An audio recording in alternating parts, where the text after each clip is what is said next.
Hey guys, welcome back to the channel. Today we're going to be talking about the Samsung Galaxy Note 10 and Note 10 Plus, the best offerings Samsung currently have. Now let's see what makes them so special, what makes them so, what makes them worth that exorbitant price. Yeah, it start at about $900 and $1,100 each. Yeah, so let's see.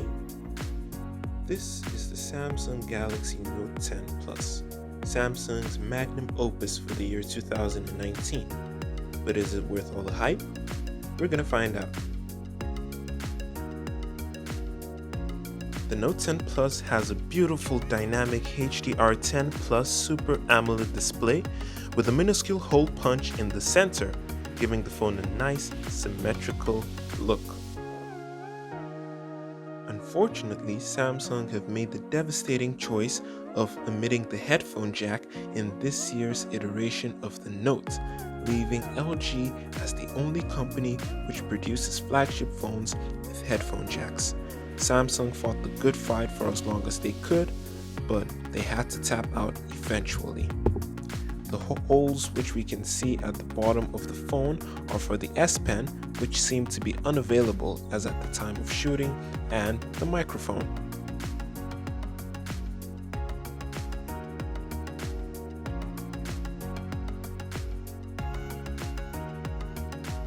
The Samsung Galaxy Note 10 Plus is running Android 9 Pie with Samsung's One UI 1.5 skin running on top of it, which comes with all of the features we've come to expect. A dark mode, digital well-being, and so on and so forth. Now, going to the camera, we're met with the same layout as the S10 Plus, which is a 12 megapixel wide-angle camera, a 12 megapixel telephoto lens, and a 16 megapixel ultra wide-angle camera, which enables super steady video as well. This seems to be good and bad at the same time. Good in the sense that there was no reduction in quality of the camera or of the pictures taken, so you can be guaranteed the same quality as the S10 Plus. But it's also a bad thing because the S10 and S10 Plus were released in February. This is September. Several months later, Samsung is still using the same sensors they've been using for ages. This is unacceptable. Samsung, do something about this. So you may have noticed that one of the modes we now have available to us in the camera is a live focus video mode, which is basically a portrait mode for video. So we're going to have a distinct subject and a blurred out background, but while a video is being recorded. Now, this was made possible by these sensors, which we can see at the back of the phone, called the time of flight sensors. They help the phone detect depth information and also help the phone carry out 3D scanning, which it is also capable of performing. Now, one of the main differences between the Samsung Galaxy S devices and the Note devices is what the S Pen.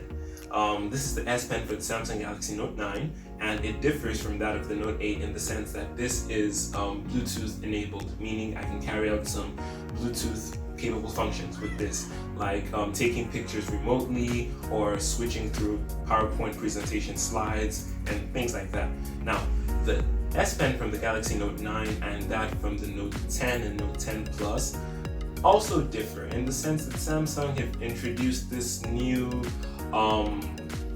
air command or air gesture system where, for example, if I have my phone and I'm trying to switch between the main camera and the selfie camera, all I have to do is swipe up in the air in front of the screen and it switches. Or I want to zoom and I just rotate like I'm casting a spell and it zooms in. Or I want to switch songs and I just swipe the air in front of the screen and it's switching songs. Now, I give props to Samsung, kudos for trying to be innovative one more time, but this comes off more as gimmicky than anything else because I don't think anyone would walk on the street, see something, or and try to zoom in, and instead of just pinching their fingers, they would take out the pen and start abracadabra. No. So Samsung, you did a good job trying, A for effort, but not really a fan of the whole air gesture thing. We have some additional specs about the Samsung Galaxy Note 10 Plus. So the Note 10 Plus ships with a massive 4300 mAh battery, which is huge. It should last you all day. And even if it doesn't, if maybe you're an extreme power user, it also has up to 45-watt fast charging. Now this is super fast, and the 45-watt charger does not come in the box, unfortunately, but you do get a 25-watt charger in the box, which should be fast enough. 25-watt charging is pretty fast. For security, we have an ultrasonic fingerprint scanner like we saw on the S10 Plus. So it's in display and it's ultrasonic. It should work if your finger is wet or if the screen is scratched and other things like that. It also has face recognition, which I would not advise you use because it's just 2D. It is not secure. It's a bit of a downgrade from the Note 9 and the Note 8 because those had IR sensors. They had iris scanners, which we could use for intelligent scanning, which was much more secure than what we have now. Yeah. The rear cameras can also record up to 4K at 60 FPS, and it has a hybrid slot, so you can either put in 2 SIM cards or 1 SIM card and 1 SD card, and it supports SD cards of up to 1 terabyte. But I don't think you need up to 1 terabyte of external storage because the phone ships with its base model at 256 gigabytes of ROM and 12 gigabytes of RAM, and an upgraded model of 12 gigabytes of RAM and 512 gigabytes of ROM. So I think you should be good.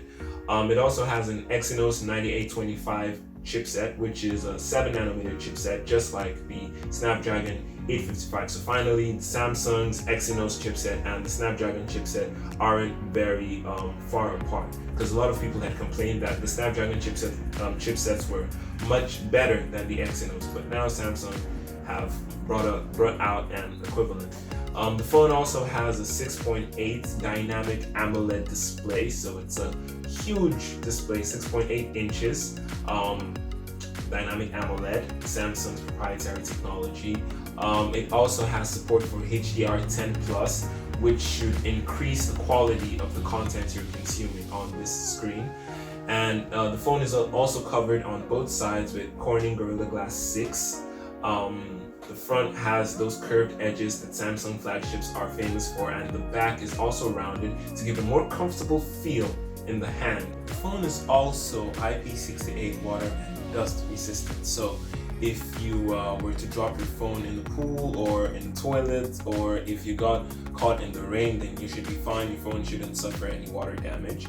And just a little interesting factoid for people who know me, they know that I love to throw shade at Apple. So the wireless charging, yes, wireless, not wired, the wireless charging for the Samsung Galaxy Note 10 Plus is faster than the wired charging on the iPhone XS Max.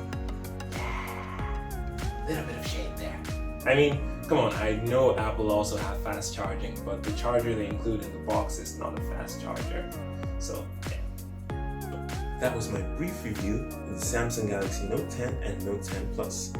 I hope you guys enjoyed the video. Please like and subscribe to make sure you don't miss more videos like this, and I'll catch you on the next one. Peace.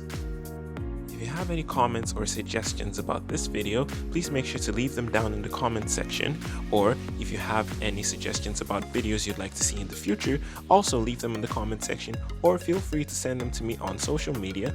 Thank you guys for watching. Please make sure to like, subscribe, and turn on notifications, and I will see you all next time. Goodbye.